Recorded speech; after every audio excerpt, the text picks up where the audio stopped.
Have you ever looked at your breakfast plate, maybe some scrambled eggs, maybe some toast, and thought, yep, this is healthy? It feels like the classic comforting start, doesn't it? Totally. Eggs are, nutritional powerhouses. But what if that simple meal is like secretly causing problems? Problems like chronic inflammation or messing with your blood sugar, Mm, or maybe even blocking nutrient absorption. exactly. Setting you up for that horrible mid-morning crash Eh. or worse. Well, that's exactly what we're digging into today. Our mission in this deep dive is to uncover some perhaps surprising truths from what we've found. Uh-huh. Moments, right? Definitely.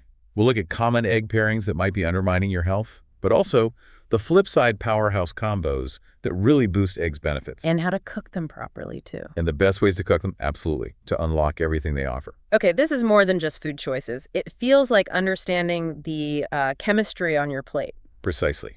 It's about knowledge that can really transform your meals and your long-term health. All right, let's unpack this. Let's get into it. So first up, some of these surprising culprits, pairings that, might be silently doing damage. And the first one is probably on a lot of plates right now. Eggs and white bread. Ah, the classic combo. Scrambled eggs and toast, maybe pancakes, waffles. It's such a default breakfast for so many. So familiar. But you're saying it's a recipe for inflammation. Well, the eggs themselves are fantastic. I mean, complete protein, B vitamins, selenium, phosphorus, and that crucial choline for brain health. Right, eggs are the good guys here. Exactly. The issue is often the partner. Refined carbs like white bread, most standard pancakes, or, say, processed white rice, they're stripped of fiber and nutrients. Okay. So when you eat them, they break down super fast into glucose. It's like a sugar bomb hitting your bloodstream. Right, I get that quick energy feeling. Yeah, a quick burst, but then your blood glucose spikes, your pancreas pumps out insulin to deal with it, and then, boom, the crash. The crash. Feeling drained, foggy, maybe a bit cranky, that mid-morning slump. That's the one. And beyond just feeling rubbish in the moment, what are the long-term effects of that constant up and down? Yeah, what does that do over time? Well, these repeated spikes and crashes can make your cells less responsive to insulin. That's insulin resistance, which is, a major step towards type 2 diabetes. Wow. It also makes weight management much harder. And crucially, it fuels chronic inflammation all through your body. Chronic inflammation, you hear that term a lot. What does it actually mean for us? Think of it like a low-grade fire burning silently inside you. It damages blood vessels, which contributes to heart disease. It can break down joint tissue, leading to arthritis. Okay. And alarmingly, it can even impact the brain. It might attack brain cells, undermine the benefits of the choline you're getting from the eggs, and potentially increase the risk of cognitive decline, maybe even dementia later on. So it's not just about energy levels, it's undermining your whole system. That comforting toast is kind of working against me. In a way, yeah, if it's refined white toast, it creates this fundamental imbalance. So what's the practical fix? What should someone actually do at breakfast? Good news is, you don't ditch the eggs. Just swap the partner. Instead of white bread, go for whole grain or sprouted grain bread. That fiber slows everything down, gives you steady energy. Okay, sourdough maybe? Sourdough's often better, yeah, lower glycemic index typically. Yeah. Or think outside the bread box. Pair eggs with roasted sweet potatoes, complex carbs, fiber, or even sautéed greens like spinach or kale. Greens sound good. Or even just a handful of berries for antioxidants. Small changes, but they make a real difference. Okay, let's shift to another one that might surprise people because both are often seen as healthy. Eggs and soy. Right, this is fascinating because on paper, they both look great. Eggs, complete protein, omega-3s, B12, choline. Yeah. Soy, plant-based protein, fiber, isoflavones. Impressive stuff. So where's the clash? The clash comes down to certain natural compounds in soy, specifically things called trypsin inhibitors. Basically, they interfere with an enzyme, trypsin, that your body needs to properly digest protein. So they block the protein digestion from the eggs. Pretty much. They reduce the digestibility and absorption of that high-quality egg protein and its amino acids. You might not be getting the full benefit you think you are. Wow, okay. So you eat the protein, but your body can't fully use it because of the soy. That's the gist of it. And there's another layer. Egg whites, especially raw or lightly cooked, contain something called avidin. Avidin. Yeah, and it binds really tightly to biotin, which is vitamin B7. Biotin's vital for hair, skin, nails, metabolism. So the egg white itself can block a nutrient? If it's not cooked enough, yes. Yeah. Cooking deactivates most of the avidin. But if you have, say, a smoothie with raw egg white and soy milk, Ah, okay. You're potentially getting that avidin effect plus the soy compounds. Yeah. And soy also has other things like phytic acid and certain oligosaccharides. That can be tough on some people's digestion, causing bloating or discomfort. It's kind of a double challenge for your gut and nutrient absorption. Exactly. Over time, it could lead to shortfalls, affecting things like muscle maintenance or just overall well-being. So what's the workaround? How do we get the best of both, or at least the best from the eggs? It's actually quite simple.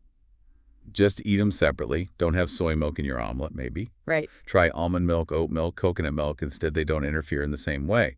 Save your tofu or tempeh for lunch or dinner. Makes sense. And what should we pair eggs with then? Think about things that enhance absorption.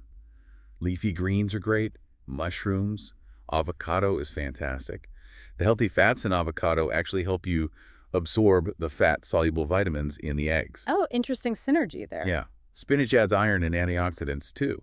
It's about smart pairing, not just avoiding the bad ones. Okay, this next one feels like a cornerstone of the classic diner breakfast, but carries some serious warnings. Eggs and processed meats. Ah, yes, the bacon, the sausage, the ham alongside your eggs. Delicious for many, but Yeah. yeah, there's a hidden cost. What's the main issue there? Is it just the fat and salt? Those are part of it, sure. High-saturated fat, lots of sodium. But the bigger concern really are the nitrates and nitrites often used in processing these meats. Right, you hear about nitrates. What do they do? Well, when you cook these processed meats at high temperatures, think frying bacon or grilling sausages, those nitrates and nitrites can form compounds called nitrosamines. And nitrosamines are bad. Very much so. They're known carcinogens, meaning they can potentially increase cancer risk, and they are strongly pro-inflammatory. Inflammation again. Exactly. Regular consumption significantly increases oxidative stress and inflammation throughout the body, which, as we've said, is linked to heart disease, type 2 diabetes, and other chronic issues. So the eggs are trying to be healthy, but the bacon is dragging them down. It's kind of canceling out the benefits and adding new risks. Plus, the high sodium jacks up blood pressure. The saturated fat impacts cholesterol. It's a cardiovascular risk combo. Yikes. Okay, it tastes good, but maybe not worth it daily. What are some healthier savory options then? There are definitely better ways to get that savory satisfaction. Think lean, unprocessed proteins, maybe some thinly sliced grilled chicken, or turkey bacon without added nitrates. Check the label. Smoked salmon is fantastic, adds healthy omega-3s. Nice. What about non-meat options? Absolutely, a black bean patty could work, or just load up on flavorful veggies like sautéed bell peppers, onions, mushrooms. They add flavor, fiber, and nutrients without the inflammatory load. It's about choosing whole foods. Got it. Now, our final beware pairing, and this one might break a few hearts. Eggs and tea, such a common ritual. It really is, isn't it? A warm cup of tea with breakfast. Very comforting. But problematic. How? The issue lies with tannins, natural compounds found particularly in black and green tea. Now, tannins are often praised for their antioxidant property. Right, I thought tea was good for you. It can be, but tannins also have this less discussed downside. They really like to bind to proteins, including the high-quality proteins in your eggs. Bind to them, what does that mean? It means when you drink tea with your eggs, the tannins latch onto the egg proteins, forming these complexes that are quite tough for your digestive system to break down efficiently. So it makes the eggs harder to digest, like they sit heavier. Exactly that. It slows down digestion. You might feel bloated, sluggish, kind of weighed down, even after a seemingly light meal. I think I felt that. And it's not just about digestion speed. Tannins also interfere with nutrient absorption. They bind to minerals like iron and calcium, both of which are present in eggs. So you absorb less iron and calcium if you have tea at the same time. Significantly less. Over time, if this is a daily habit, it could contribute to low iron levels leading to fatigue, maybe even anemia. And reduced calcium absorption isn't great for bone health. Wow. Okay, this really does make you rethink that morning cuppa. Is there any way around it? Yes, and it's pretty simple. Timing is everything. Okay. You don't have to give up your tea. Just don't drink it with your eggs. Wait about 30 to 60 minutes either before or after eating. Create a gap. Exactly. Give your digestive system a clear window to process the egg nutrients without interference. What about drinking something else with the eggs? Water is always great. Unsweetened almond milk works. Actually, orange juice is a good option here. Why orange juice? Because the vitamin C in orange juice actively boosts iron absorption, so it actually helps you get more iron from your eggs. That's a cool tip. It is. And if you absolutely need a warm drink with breakfast, switch to herbal teas like chamomile, peppermint, or rooibos. They are naturally tannin-free. Right. Okay. That's manageable. It's a bit sobering to hear about these common combos, but let's flip this. Yes, let's talk about the good stuff. How can we actually supercharge eggs by pairing them with the right things? Let's start with one that sounds intriguing. Eggs and pumpkin. Ooh, yes. Think maybe a beautiful pumpkin soup with a soft-boiled egg floating in it. Sounds delicious. And good for you. Incredibly good, especially for your eyes. Pumpkin is absolutely packed with beta-carotene. Your body converts that into vitamin A, which is essential for sharp vision and protecting against age-related issues like cataracts or macular degeneration. Wow, okay. Vitamin A powerhouse. Definitely. But then the eggs bring their own eye heroes, lutein and zeaxanthin. Lutein and zeaxanthin. I've heard of those. They're powerful antioxidants that act like internal sunglasses, filtering harmful blue light and protecting the retina. They specifically help reduce the risk of macular degeneration. So pumpkin and eggs together are like a tag team for vision. Exactly. The vitamin A from the pumpkin plus the lutein and zeaxanthin from the eggs create this amazing synergistic shield for your eyes. It's actively fortifying your long-term eye health. That's fantastic. And beyond eyes. Well, pumpkin also provides great fiber and complex carbs for steady, sustained energy. And the egg protein supports muscles, brain function. It's just a really well-rounded, powerful meal. Pumpkin egg soup, or maybe roasted pumpkin in a scramble. Lots of possibilities. Absolutely. Delicious and so beneficial. Okay, next power pairing. Eggs and cheese. Feels pretty standard, but you're saying it's particularly good for bones and muscles? Yes, it's a humble but mighty duo. We know eggs are great for protein, choline, and they have some vitamin D, but they're not a significant source of calcium. Right. That's where cheese shines. Cheese is rich in calcium. And here's the key synergy. The vitamin D in the eggs dramatically enhances your body's ability to absorb the calcium from the cheese. Ah, so the egg helps you get more out of the cheese. Precisely. This maximizes bone density building and helps protect against osteoporosis, which is especially important as we get older. Does the type of cheese matter much? It can add another layer of benefit. Aged and fermented cheeses, think Parmesan, sharp cheddar, Gouda, often contain probiotics. Good bacteria for the gut. Yep.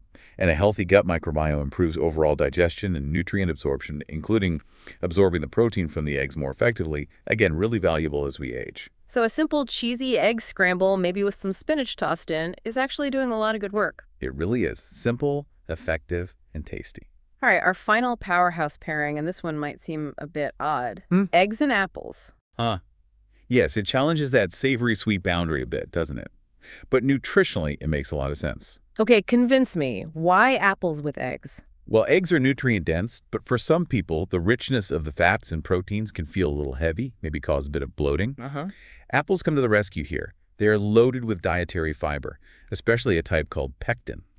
This fiber helps regulate blood sugar, supports a healthy gut microbiome, and importantly, it actually slows down the digestion of the egg fats and proteins. So it makes the eggs easier to digest, less heavy. Exactly. Smoother processing, less chance of feeling overloaded. Yeah. But it's not just about digestion. What else? Apples are a great source of vitamin C. We already mentioned vitamin C boosts iron absorption, right? Yeah, with the orange juice example. Well, eggs contain iron, essential for energy and oxygen transport.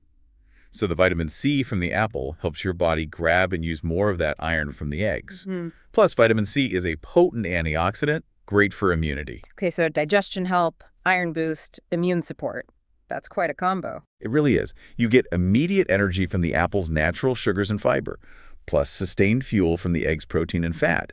It's surprisingly balanced. How would you even eat that? Like an egg salad with chopped apple? That sounds delicious. Yeah. A crunchy egg and apple salad. Or honestly, just slice up an apple and have it alongside your scrambled or boiled eggs. A nice, refreshing contrast. Interesting. I might have to try that one. Okay, so we know what to pair eggs with and what to avoid. But how we cook them matters too, right? How do we maximize all this goodness? Crucial question. Because yes, your cooking method can make a big difference in nutrient retention. First off, let's bust the myth about raw eggs being superior. Right. Some people swear by raw egg smoothies. Yeah, but there are two main problems. One is the risk of salmonella, which is a serious foodborne illness. You don't want that. Definitely not. The second is that avidin protein we mentioned earlier, found in raw egg whites. It binds biotin, preventing absorption. Cooking deactivates avidin, making the biotin available, and it makes the egg protein itself more digestible. So cooked is definitely safer and better nutritionally. Okay, message received. Cook your eggs. What about how we cook them?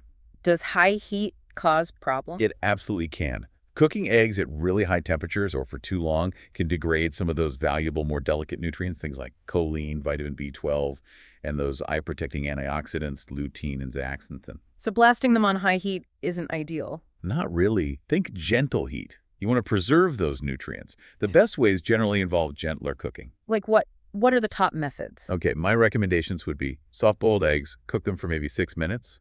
The white is cooked, the yolk is runny. That preserves a lot of the heat-sensitive stuff in the yolk. Love a runny yolk. Steamed eggs are also excellent. You use indirect moist heat, maybe 10, 12 minutes.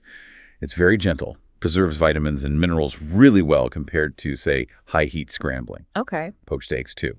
Cooked gently in simmering water, usually just 3-4 minutes. No added fats needed, retains antioxidants and vitamins very well. Poaching is great. What about scrambled, since that's so common? If you love scrambled, the key is low heat. Cook them gently over low to medium-low heat. Don't blast them. And maybe take them off the heat just before they look fully done. They'll continue cooking a bit from the residual heat, keeping them soft and minimizing nutrient loss. Good tip. Avoid rubbery, overcooked scrambled eggs. Now, what about frying? If we are going to fry, what oil should we use? Because that seems like a place things can go wrong. You're absolutely right. This is crucial. Using the wrong fats can introduce problems. Things like butter can burn easily, margarine often has unhealthy fats, and cheap vegetable oils can oxidize at high heat and actually promote inflammation. So what are the good choices for frying eggs? You want heart-healthy oils that can handle some heat. Extra virgin olive oil is a great choice. It's got monounsaturated fats, anti-inflammatory polyphenols. Its smoke point is around 375 Fahrenheit, fine for medium heat frying. Okay, EVOO. What else? Avocado oil is another star. Very high smoke point, around 520 Fahrenheit, so it handles heat really well. Rich in omega-9s and vitamin E. Avocado oil. Got it. Coconut oil is an option too. It has MCTs, medium-chain triglycerides, which provide quick energy. Its smoke point is lower, around 350, so keep the heat moderate. It adds a slight sweetness. And use minimal oil, I guess? Absolutely. Use a good nonstick skillet.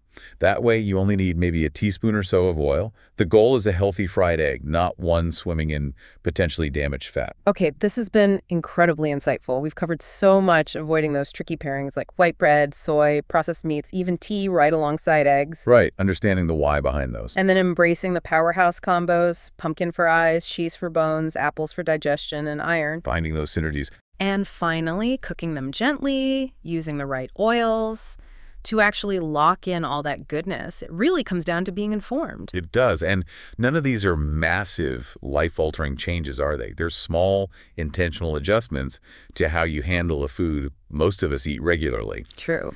So maybe the final thought, the challenge for everyone listening is, how can you apply just one piece of this new knowledge this week?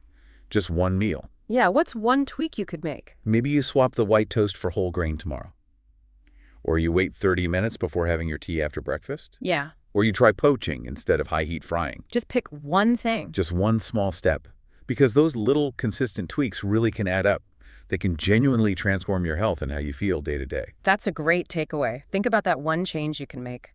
Thank you so much for joining us on this deep dive. My pleasure.